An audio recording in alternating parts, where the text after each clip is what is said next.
Pantai berpasir putih, bersih dan lautnya yang biru. Pemandangan yang sangat luar biasa.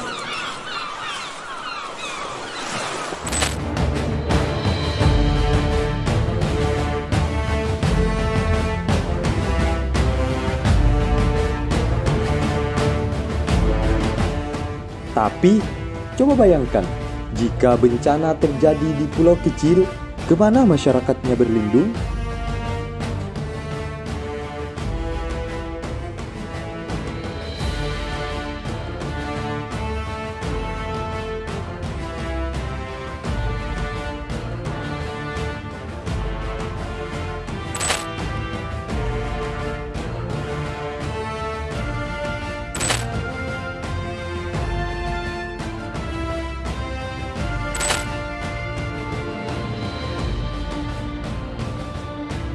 Ratusan rumah di Kepulauan Seribu rusak akibat diterjang angin puting beliung pada Senin 28 Maret 2022.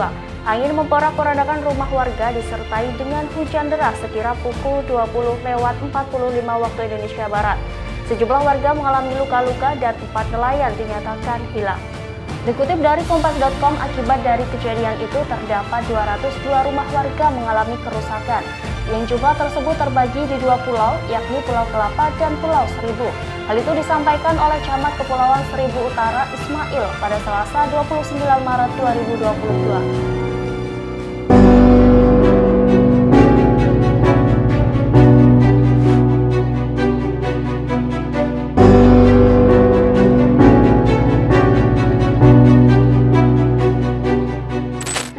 Bencana angin puting beliung kerap terjadi di Indonesia.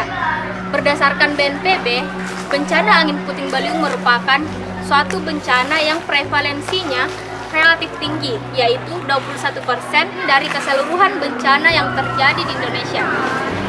Bencana angin puting beliung sebagai suatu bencana yang dapat mengancam jiwa serta dapat menimbulkan kerugian, sudah seharusnya mendapatkan perhatian khusus.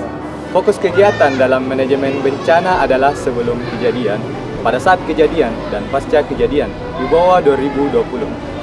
Dalam artikel yang ditulis oleh Halifatullah pada tahun 2012, salah satu hal penting untuk mendapatkan perhatian adalah pasca bencana. Misalnya, pada saat mitigasi bencana, diperlukan penanganan secara sistematis dan teratur dalam evakuasi penduduk.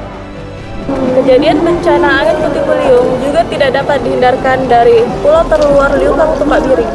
Assalamualaikum warahmatullahi wabarakatuh. Saya, Imam Syekhul Islam, selaku Ketua Shelter Kreatif, ingin menjelaskan beberapa rincian tentang bentuk shelter kami.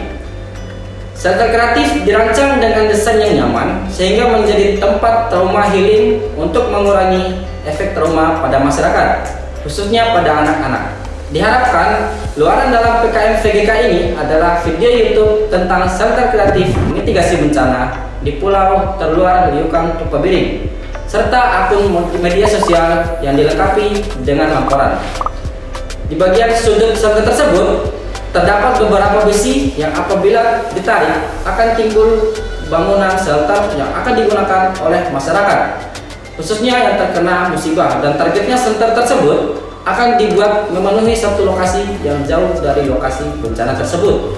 Shelter dengan konsep tenda portable dapat dengan mudah digunakan jika suatu waktu terjadi bencana, khususnya pasca gempa. Adapun fasilitas di dalamnya tersimpan dalam satu shelter permanen atau gudang shelter yang terdiri dari bed pompa, solar panel, tempat sampah portable, dan kotak P3K, sehingga fungsi utama dari lapangan tersebut tidak hilang.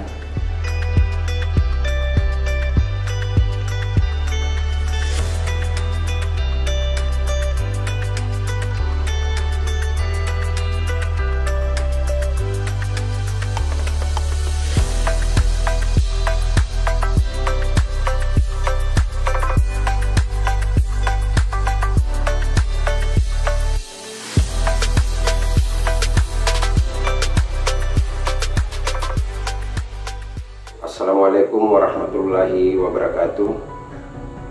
Saya Kepala Kelurahan Matrosompe Haji Muhammad Nasir SEMM, pesan